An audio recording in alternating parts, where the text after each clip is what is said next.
bien dans son job, aujourd'hui bien dans ces langues vivantes, on appelle ça des langues vivantes, parce que c'est vrai que quand on maîtrise une langue ou des langues, eh ben c'est vrai qu'on est plus performant en entreprise. On en parle avec Olivier Haquet. Bonjour Olivier. Bonjour Arnaud. Merci de nous avoir rendu visite ce matin, fondateur de Adom Lingua. D'abord, Adom Lingua, ça veut dire quoi? Parce qu'on hésite à dire lingua et vous me dites c'est lingua. Non, c'est parfait, vous l'avez bien prononcé. Adom Lingua, c'est déjà un peu plus sympathique qu'Adom Linga, mais surtout, ça veut dire, à l'origine, quand j'ai créé la société il y a maintenant plus de 15 ans, les cours de langue à domicile. Bon, des domiciles, on est passé aux entreprises, des entreprises, on est revenu finalement au domicile avec le Covid et la distance, donc, mais ça veut dire ça.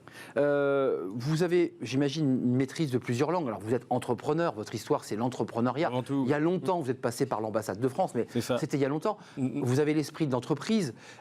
Les langues, ça veut dire quoi pour vous? Qu'est-ce que ça vous a apporté, le fait de maîtriser? Vous maîtrisez combien de langues d'ailleurs? Alors, moi, j'en ai appris beaucoup. Après, celle que je pratique aujourd'hui, il n'y a plus que l'anglais, finalement.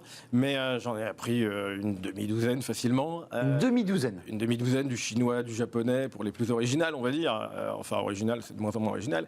Et puis, dans les plus classiques, l'espagnol, l'allemand, enfin, des langues européennes, on va dire. Elles vous ont apporté quoi à titre personnel? Alors, en fait, et d'ailleurs, ça fait le lien avec ce qu'on observe aujourd'hui dans les études qui sont lancées. Ça m'a apporté, avant tout, plutôt qu'une maîtrise linguistique, c'est le paradoxe, plutôt une forme d'agilité, une forme d'intérêt, une forme d'ouverture. Et c'est des choses qu'on retrouve, d'ailleurs, quand on lance des analyses sur l'impact des langues, et bien sur la capacité à être peut-être, alors je ne vais pas parler pour moi, je vais parler de manière plus générale, de manière peut-être plus créative, d'être plus adaptable. En tout cas, c'est des conséquences qui ne sont pas seulement directes sur le fait de communiquer avec un autre interlocuteur, c'est le fait de pouvoir aussi avoir un mode de pensée légèrement différent et peut-être plus flexible. Au risque même de dire un poncif, c'est s'ouvrir plus largement sur le monde, c'est d'avoir envie de connaître aussi sa culture, ses civilisations, d'aller même sur place. Enfin, j'imagine qu'il y a quand même tout ça qui est intéressant aussi dans la langue. Il y a tout l'intérêt culturel, il y a tout l'intérêt de communication, mais les études neuropédagogiques, enfin tout ce qui tourne autour du fonctionnement du cerveau montrent des impacts qui sont insoupçonnés sur la capacité à appréhender un sujet de manière différente et peut-être avec des clés de lecture qui sont variées, plus variées, parce que la logique d'une langue, c'est pas la même, c'est surtout pas la même quand on sort de sa sphère européenne, on va dire. Alors, Adom Lingua, vous l'évoquiez très, très brièvement, et on va en parler, puis on va aussi parler de cette étude avec le cabinet Asterès, parce que cette étude, elle donne aussi une autre dimension sur le volet économique, on va en parler évidemment, visio, domicile, entreprise, sur place, en centre, vous avez la palette de choix, avec un choix de langue de combien de langues? On va jusqu'où? Alors, on enseigne 10 langues, les 10 langues les plus demandées, on va dire. On en faisait encore plus par le passé, mais enfin c'était anecdotique, donc on a arrêté. Mais bien sûr, anglais en très grande force, mais espagnol, allemand, italien, chinois, russe, portugais, arabe, français, langue étrangère et japonais. Vous l'avez dit, Arnaud, sous forme de cours présentiels, mais Covid explique de plus en plus de distanciel. Et ce qu'on observe, c'est que même si le présentiel repart, ça s'est quand même bien installé. Il y a quand même une souplesse à prendre des cours de 30 minutes à peu près quand on veut, y compris le soir, y compris le week-end, y compris le midi, quand on a... J'ai une pause, je prends mon cours, je mets mon casque et j'apprends. C'est ça, c'est vraiment... avant, chez nous, c'était 2 tiers de présentiel, 1 tiers de distanciel. C'est maintenant l'inverse, même après un petit rebond du présentiel depuis la rentrée. Le cadre peut s'isoler. Il a sa pause, il ferme la porte de son bureau ou il met dans une salle de réunion et il se connecte pour la demi-heure avec son formateur, sa formatrice. On est d'accord? Complètement, parce que quand vous faites du présentiel, que ce soit vous, Arnaud, temps de déplacement, ou bien si on se déplace, c'est votre cas, il y a le temps de déplacement. Oui. Alors qu'avec la visio, vous tournez la webcam et puis c'est bon, ça démarre immédiatement. Donc, on peut, et donc la conséquence, c'est qu'on peut faire des formats qui ne sont tout simplement pas possibles logistiquement parlant en présentiel, où il va falloir déjà supporter le temps de déplacement. En plus de ça, on se retrouve avec des capacités à faire des cours qui vont hybrider, on va dire, l'avantage du présentiel avec du face-à-face, parce que nous, ce qu'on propose, c'est tout le temps un formateur en face de vous, et pas seulement, et pas du tout, d'ailleurs, de l'e-learning, vous allez vous retrouver un peu isolé. Donc, on lit le meilleur des deux mondes, on va dire. C'est quand même intéressant, j'ai même l'impression que le distanciel permet aussi à celui qui se forme, parfois un peu mal à l'aise, pas à l'aise avec la langue, d'être finalement plus relâché que d'être physiquement avec le prof.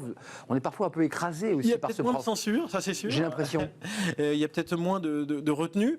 Et puis, on est dans un environnement qui est souvent familier. Hein. On est soit dans son salon, soit à minima dans son bureau personnel. On n'est jamais loin de la machine à café. Et, dans son environnement. Dans son environnement. Dans sa zone de confort. Ça fait une véritable immersion chez soi, quoi. Revenons sur votre étude, oui. Je leur dis, qui a été faite en collaboration avec Nicolas Bouzou, qui vient souvent sur ce plateau, et le cabinet Asterès. Cette étude, elle porte, alors, elle va au-delà de la simple relation d'apprentissage. Là, on découvre en fait que la maîtrise d'une langue est un atout de carrière. Mais en allant plus loin, c'est aussi ça booste notre économie. On ne le dit jamais, ça. Et d'ailleurs, c'est la raison. Hein. Vous avez raison, cette étude. Arnaud, de cette étude, c'est qu'au départ, on nous a souvent dit, oui, alors les langues, on en parle tout le temps, on sait que c'est utile, mais prouvez-nous que ça a un impact. Et donc, on a eu une démarche très rationnelle. On a décidé, avec la Fédération des acteurs de la compétence, dont je fais partie, de mandater un cabinet, Asterès, le cabinet de Nicolas Bouzou, pour, avec cette question, quel est l'impact de l'apprentissage des langues, pas seulement sur ce qu'on a dit en introduction. Pour le mesurer, pour le quantifier. Sur l'aspect intellectuel, c'est pour le quantifier de manière économique, macroéconomique, et au niveau de trois axes, si on peut dire, au niveau du salarié lui-même, au niveau de l'entreprise et au niveau du pays. Bien sûr. Et quelle n'a pas été notre surprise de voir des impacts quantifiés. Hein. Cette étude, c'est une étude qui fait 54 pages, qui est couverte de plusieurs dizaines de ressources et d'études documentaires. Et de tableaux statistiques, pour le dire simplement. Il y avait un modèle mathématique qui a été fait. En un mot, l'étude, elle permet aux salariés quoi? De booster le salaire? Alors, au niveau du salarié, elle permet de booster le salaire dans une moyenne de 4 300 € par an supplémentaire entre quelqu'un qui maîtrise une langue et quelqu'un qui n'en maîtrise pas une. 4 300 € annuel, c'est pas rien. Et ça, ça a été documenté de manière précise.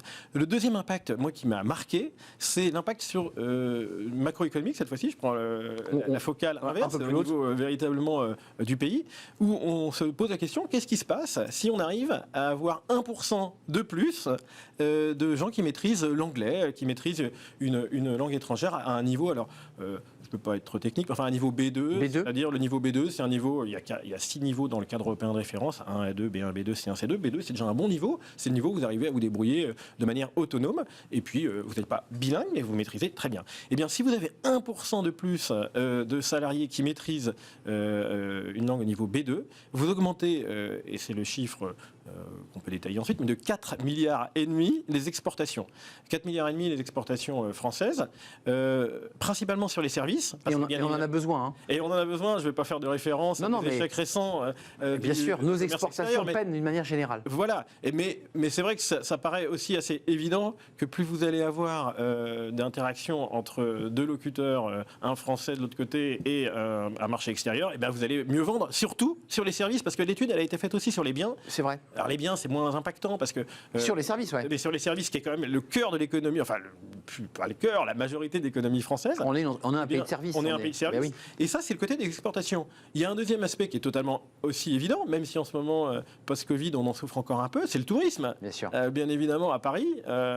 Et à Paris, bien sûr. Vous avez l'accueil des... La capacité d'accueillir des touristes dans leur langue. Et pour la première fois, et c'est vraiment la première fois qu'on a des éléments chiffrés, eh bien, on est capable de dire qu'est-ce que représente, quel est le retour sur investissement si on investit un peu plus dans la formation en langue. Olivier Aquin, un dernier mot, même plusieurs. Vous êtes très attaché à ce CPF. Alors, le CPF, on le sait, c'est le compte de formation, compte professionnel de formation. Il a fallu d'ailleurs transférer son DIF vers ce CPF. Ouais, ça, c'était l'événement du début de l'été. Grand événement, on recevait des SMS, des mails, attention. Malheureusement, un petit peu... Vous le soutenez, CPF, vous dites que ça a bien marché, après tout. C'est un outil très fluide, très pratique. Alors ça, d'un point de vue de la mise en des inscriptions, des lancements de formation, c'est génial. Parce qu'avant, il fallait demander à un tel, bidule, machin. Désormais, le salarié, il décide gère sur l'appli CPF, il va sur l'appli Mon compte formation, il choisit une formation, elle est reconnue, elle est éligible, elle est certifiée d'un point de vue qualité, et c'est lui qui entreprend de s'inscrire par lui-même. Qu'est-ce qu'on observe si on fait le bilan à la rentrée, à cette rentrée d'automne, eh bien, on est à 2,7 millions d'inscriptions depuis le lancement du CPF.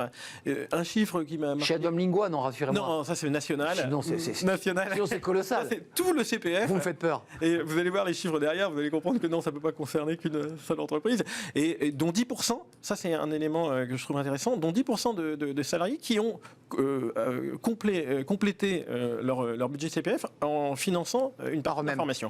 Et il faut quand même préciser que parfois on rêve un peu en ouvrant le CPF, puis quand on met en face le prix de la formation, alors, il faut sortir un peu le portefeuille quand même. Exactement. Alors des fois, je vous dis, en 10% des cas, les gens sortent la carte bleue, parce que c'est insuffisant. Ou la carte bleue, ouais. Et au total, ça représente 3,5 milliards de dépenses pour l'État quand même. Donc c'est pas négligeable.